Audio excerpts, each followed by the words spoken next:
Okay, so what I'm going to try and do is set the table for the next two speakers. In some ways, I'm going to talk about the structural pathologies of the dominant food system, the industrial grain, oilseed, livestock complex.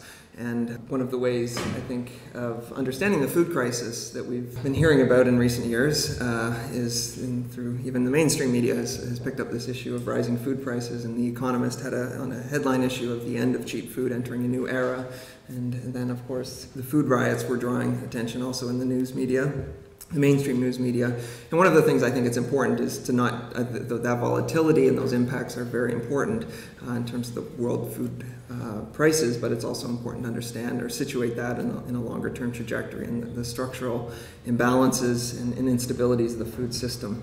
So, of course, it erupts when food price volatility played out. It played out in very unequal ways, and so we saw, food riots or rebellions, as Eric will talk about, and horrible stories of people in Haiti suffering, scavenging in dumps for food, eating mud caked with salt or sugar, and rebellions as well relating to this. And this, again, came back. That was in 2007-8. There was a lot of attention to that. And then 2011, prices spiked again. And again, there's been a lot of attention about some of the causes of this volatility. And one of the things I think it's very important to do is to set that in a longer-term trajectory, and also in terms of the understanding how the biophysical instabilities of the industrial food system and the long promise of cheap food and how it's becoming a lot more unstable, or a lot of the long-term contradictions, as I talk about, are now starting to accelerate. And then again, as they accelerate and that volatility plays out in world markets, there's a huge inequality in terms of who's most vulnerable.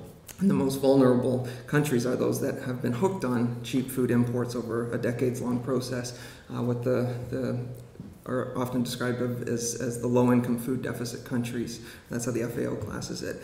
But again, this is the food price volatility exacerbated long-term problems, but it's not like hunger wasn't a gigantic problem before 2006 or 7 when prices started spiking. And the FAO uses a term that I think is a useful one. There's this covert famine of chronic hunger, and this was before the food price volatility in 2006-7. There was over 850 million people chronically malnourished.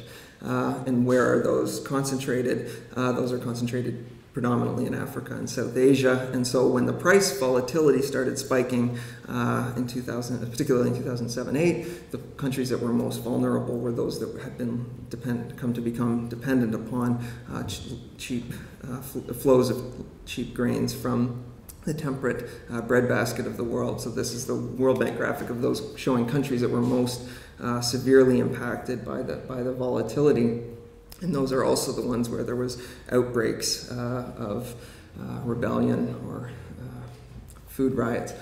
So the food volatility sort of exacerbated long-term problems, but these were, again, as I wanted to emphasize, these are long-term structural inequalities, and I'll try and hopefully in my talk help to make some sense of that by situating it in the longer-term development of the global food system.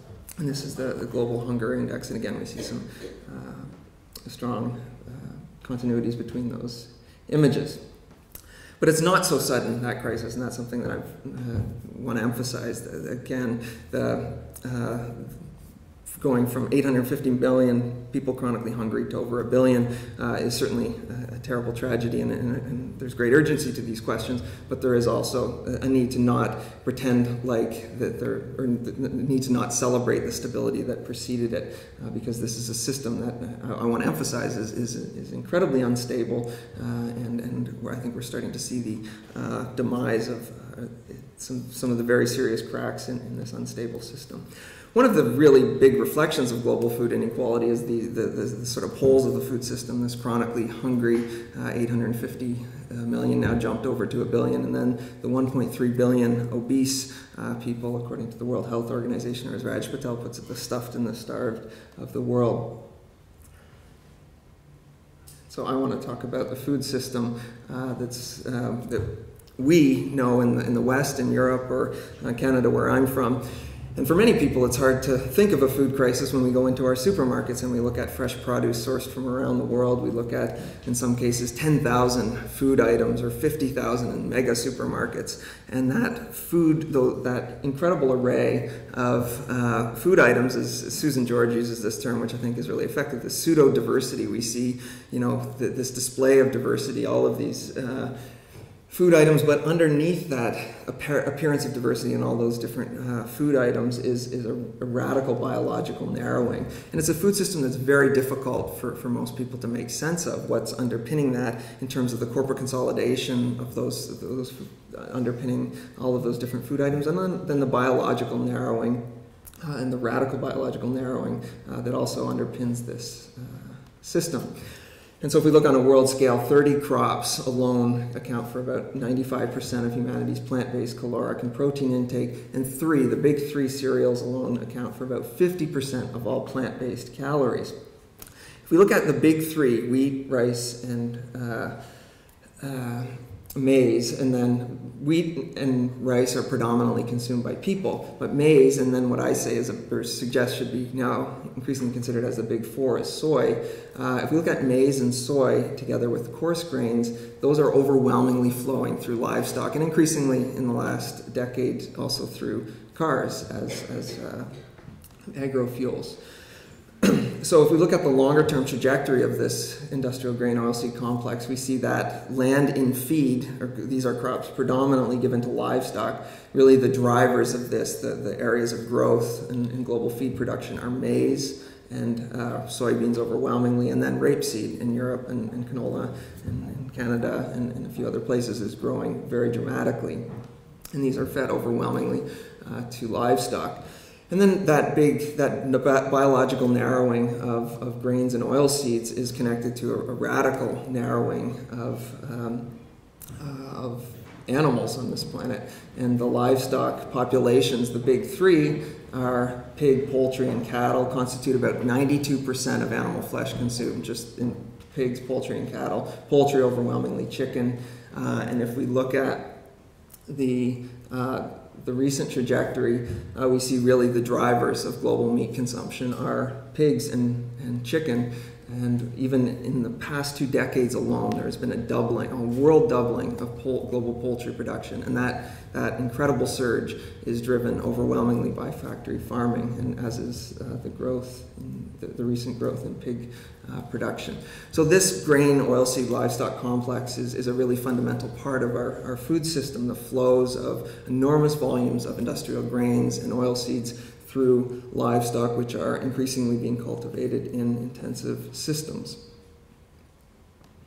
And one of the things I want to do is to talk about some of the inefficiencies in this system, and along with the instabilities. But another way of understanding this system and its trajectory is the term I've given, the medification of diets, which is a way of encapsulating this shift towards increasing per capita meat consumption. And that shift is a global trend. The average human being consumes 42 kilograms of meat per person, compared to 23 about a half century ago, in a period of very steadily increasing human population growth. And the FAO projects that growth to continue. And this is, I think, an underappreciated assumption or an aspiration associated with development. One of the things I try and emphasize is that this is also a vector of inequality in the world when we think about the resources that are flowing into sustaining this. And there's an enormous imbalance to this trend on a world scale.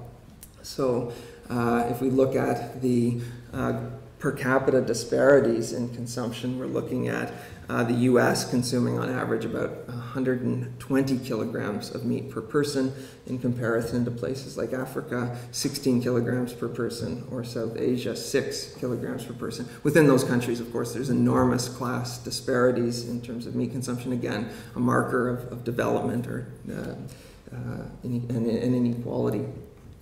Another important dimension, and this has got some attention in some discussions of the food crisis, is the rising meat consumption in some industrializing countries. And you see this incredible growth in meat consumption in places like China. China in 1961 consuming about 4 kilograms of meat per person, today consuming 59 kilograms per person. So really racing towards Western diets, but all, and obviously those statistics are couched in that are incredible class disparities in increasingly unequal China. But again, I think a marker of incredible global inequalities in meat consumption. So the industrial grain oilseed livestock complex is these sorts of landscapes that we see these grain oilseed monocultures and animals disarticulated from land and then rearticulated in complex new ways mediated by chemicals and new technologies and energy. And there's an enormous resource budget both in the production of those grains and oilseeds that gets magnified in their inefficient cycling through animals to produce food, and then also in those sites of production there's a whole array of resource budgets and pollution burdens that play out. So what I want to do is to talk about this system, and you'll hear more about the agroecologies in the following talk, but basically it's important to understand how radical a rupture industrial monoculture production is from non-industrial or traditional systems, or dynamic agroecologies, and not systems of the past, as Miguel Altieri will talk about, but very much living systems that are always evolving. And this is basically, through history, humans have had to manage diversity. They've had to produce food with relatively localized flows of resource inputs and manage diversity. And industrial systems, the drive to standardize and biologically simplify landscapes to enable mechanization, to substitute human labor with capital, is an enormous rupture. And in this rupture, agriculture doesn't cooperate very easily. It doesn't accommodate to industrial scale imperatives. And so it creates a whole host of biophysical problems as we simplify and standardize ecologies. And one of the most fundamental is the issue of soil degradation, soil erosion, compaction, and the loss of nutrients in soils. And of course, the most famous case of this was the Great Dust Bowl, and we're seeing many other cases of really dangerous soil erosion on a world scale unfolding right now. And the famous Dust Bowl in the U.S., and a lot of people don't appreciate just how fundamental soil degradation has been in the course of human history and in the decline of civilizations. And this book, I think, speaks to that underappreciation. It's called Dirt, the Erosion of Civilizations. But how is this problem, sorry, I'm going to that. So how has this problem been overridden? One of the first ways it got overridden was basically by taking bird crap, guano, and taking that and moving it across great distances to Europe and to the United States. And this is actually implicated in the story of American imperialism in trying to capture some of the guano islands. But then as those sources were depleted, other industrial sources came to take their place. So inorganic fertilizers, the rise of nitrogen, potassium, phosphorus. Fertilizers are the dominant fertilizers on a world scale. And how are these produced? Well, synthetic nitrogen fertilizer is overwhelmingly produced through a process that hinges on natural gas and coal, to a lesser extent feedstocks to produce synthetic nitrogen. The fertilizers from phosphorus and potassium often move across vast distances, and there's a huge fossil energy budget, not just in the production and mining of these things, but then in the long distance transport of bulky items. Contains a very heavy fossil energy budget. One estimate in Canada is that fertilizer alone, the production, the manufacture, and the movement across long distances of fertilizer constitutes as much as 25% of the energy consumed in industrial agriculture in Canada.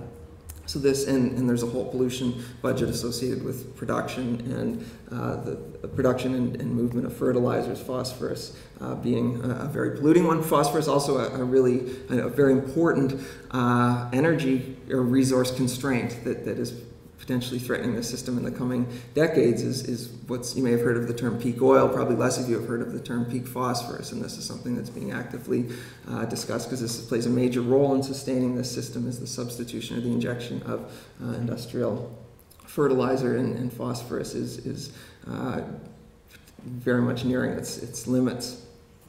And this also, making sense of the system in this way also helps us gives us a window into thinking about power and control in the food system. The consolidation of agro-inputs and one of the great, not great, but one of the very large agro-corporations in the world, which I'll mention a bit later in the context of food, is also very interested in fertilizer. And this has been a huge story of global yield gains over the past number of decades. While champions of the Green Revolution often celebrate the incredible yield gains associated with the Green Revolution, they often pay less attention to the fact that they've depended upon inputs of fertilizers and pesticides on a much greater ratio of increase, or greater increments of increase for the inputs than the yield gains coming out, and those yield gains have really plateaued over the past number of decades. But a tenfold increase in fertilizer applications in the last 50 years in developing countries. Another one of the great instabilities associated with industrial monocultures is the heightened vulnerability to insects, weeds, fungus, disease. And how is this problem resolved? Well, it's not, it's not resolved, it's overridden. And so a really crucial override to this system is the proliferation of chemical pesticides, insecticides, herbicides, fungicides, and this explosion of chemicals, which Rachel Carson was talking about a half century ago, has continued. And this is, again, another fundamental part of making this system function. And there's a fossil energy budget also in that manufacture and in that movement of chemical inputs across great distances. Enhanced seeds, higher yielding seeds, and often are thirstier, or not often, they are thirstier on average seeds, and in monocultures, reduced soil cover reduces the moisture retention capacity of soils, and so there's this increased need for irrigation, and so this has been implicated in huge water diversion projects and also huge water pumping from underground aquifers, which also contains a very large energy budget in many cases. So this is another biophysical override that's necessitated by this transformation, or this rupture of how agroecosystems were historically managed or functioned through managed diversity and more closed-loop cycles of nutrients and materials. Another great sort of rupture is the rupture of animals off the land. I'd mentioned that before, but now animals overwhelmingly, and the projections of meat increases are the systems that are going to drive that increase that the FAO is talking about is increased factory farms, and so the movement of animals off the land and into concentrated spaces creates first of all, it removes livestock from their historic role in scavenging around farm households, returning nutrients through manure, and it basically creates new problems like huge lagoons, and it creates huge new energy demands in terms of the housing and also water. So there's, and it also creates all kinds of instabilities in terms of the animal's health, their health in terms of the problems of disease and contagion, catching and spreading, but also the psychosocial health of animals, and how is that getting overridden? It's been overridden through an explosion of animal pharmaceuticals, which constitute, in the United States, far, far, far more pharmaceuticals are fed to animals than are fed to people, which has other downstream effects that I won't go into. And there's also a water budget implicated in this system of, again, moving animals off the land and concentrating them in greater densities in these settings. And there's also, again, these problems, and this is what this image of the overrides tries to capture, is these problems are never solved. These overrides are a continual process, and and fertilizers and chemical pesticides don't resolve these instabilities. They basically create the need for more or new overrides. And so chemicals and fertilizers and pharmaceuticals have again, create this image of a treadmill. Not an image, a very real treadmill. And this, as I'd mentioned before, making sense of the system in this way, as a biophysical process, also helps us make sense of the control and power within the food system. So if we think about seeds, chemicals, and pharmaceuticals, there's an incredible and overlapping process of corporate consolidation in terms of who's controlling these inputs.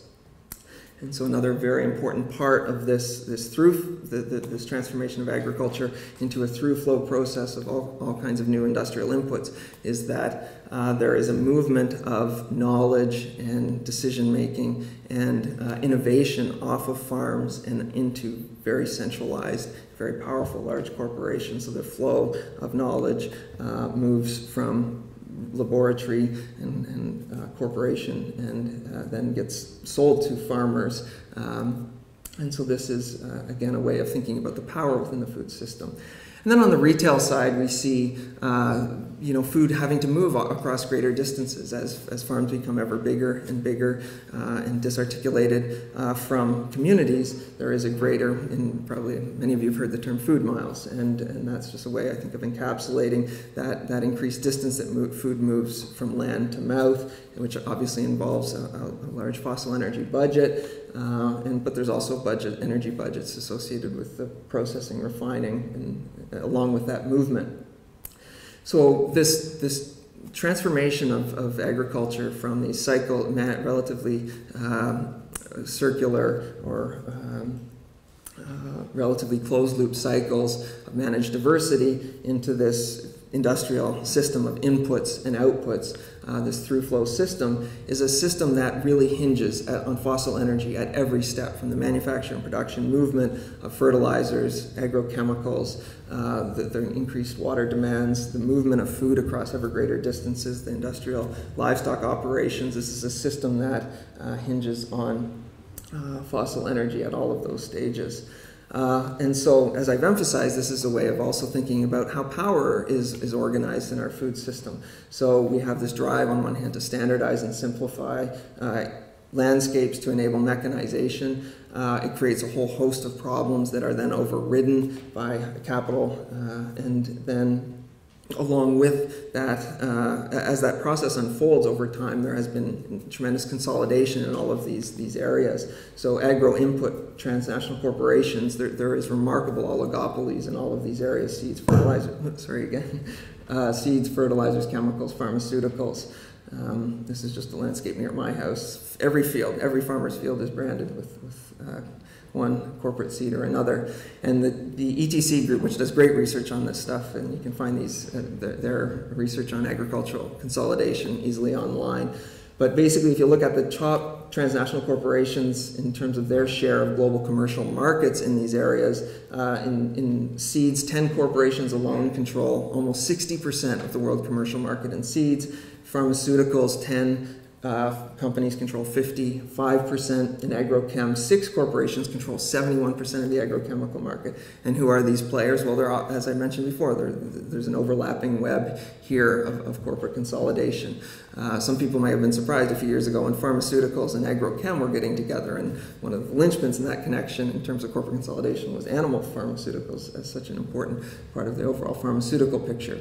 And then on the other side, of course, agro-food, transnational corporations in the processing and distribution. We have players like ADM, Cargill, Bunge, which I talked about, is involved on both sides of this picture. In livestock, there's been an incredible consolidation here unfolding with players like Purdue, Tyson, Pilgrim, and then some of our more familiar players, Kraft, Nestle, PepsiCo.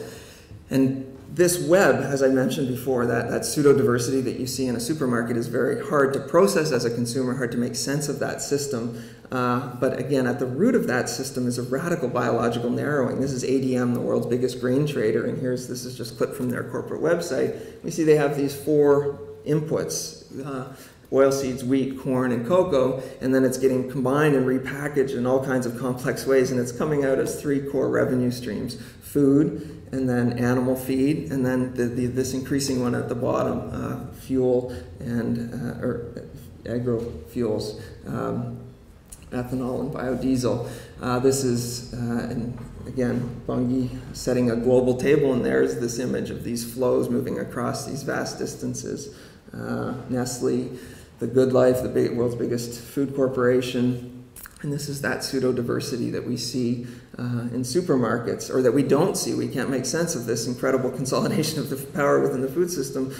We see all that appearance of diversity, but again, there's this physical, biological narrowing, and then there's also this corporate consolidation narrowing as well. One of the interesting parts of that picture, I think, is Nestle, the world's biggest peddler of junk food, bought up Jenny Craig a few years ago, the world's biggest diet food promoter. Kraft, again, this similar picture. So this, again, emphasizing that appearance of diversity is really concealing this radical narrowing or consolidation of power. And one way this is often pictured is as an hourglass. So we have farmers, and then a very small number of processors and retailers, distributors, and then this massive consumers. Really, it should be widened like this because there's so few, this image of an hourglass.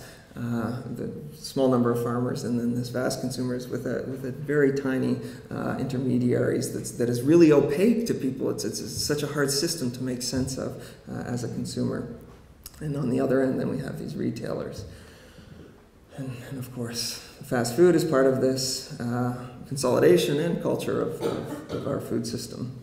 So in this overall picture, we have the drive to standardize and industrialize production, and then the rising power of agro-input corporations on one hand and the agro-food corporations on the other. And this is a quote, I think, that illustrates this very, very well from Phil McMichael, is this transformation of agriculture is really also associated with the shift from food and agriculture as being at one point an anchor of society, states, and cultures, and now it's ever more becoming a tenuous component of corporate global sourcing strategies. And so what does this mean for farmers?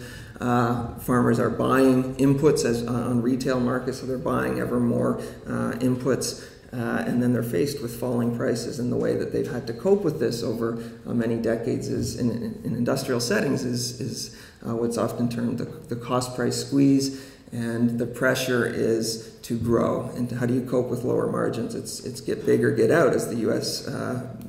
Minister of Agriculture once said a half century ago. How do farmers respond to the dynamics of the system? You get big or you get out.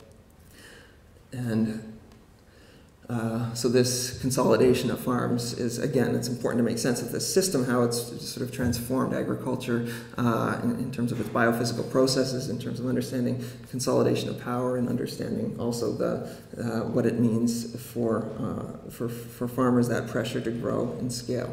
And the U.S. is a classic example. 8% of farms in the U.S.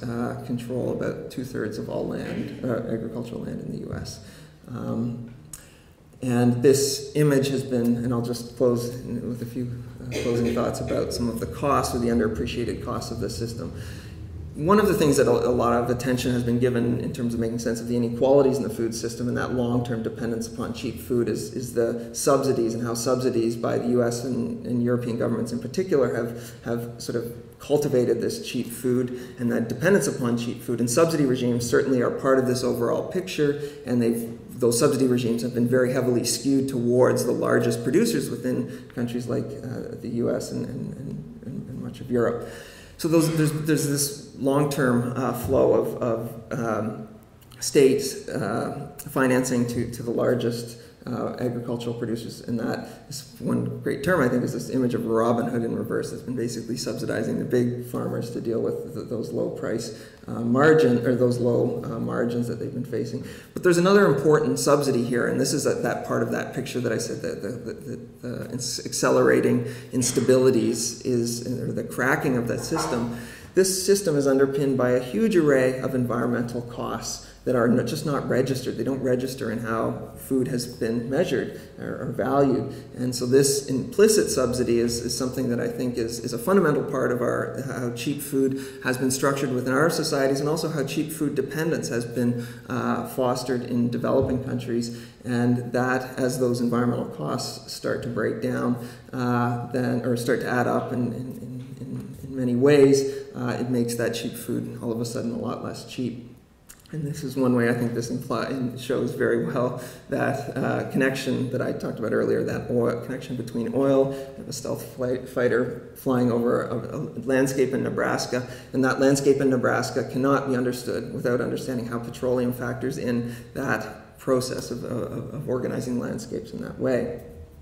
And so this will just be the last bit of going to give a sense of those costs that I've been talking about, and those costs and how they're starting to become much more volatile. So that we have this whole through flow process at every stage is really hinges on fossil energy, particularly oil, but also natural gas in the production of inputs. And this is associated with a huge array of costs. One of the primary ones being carbon emissions.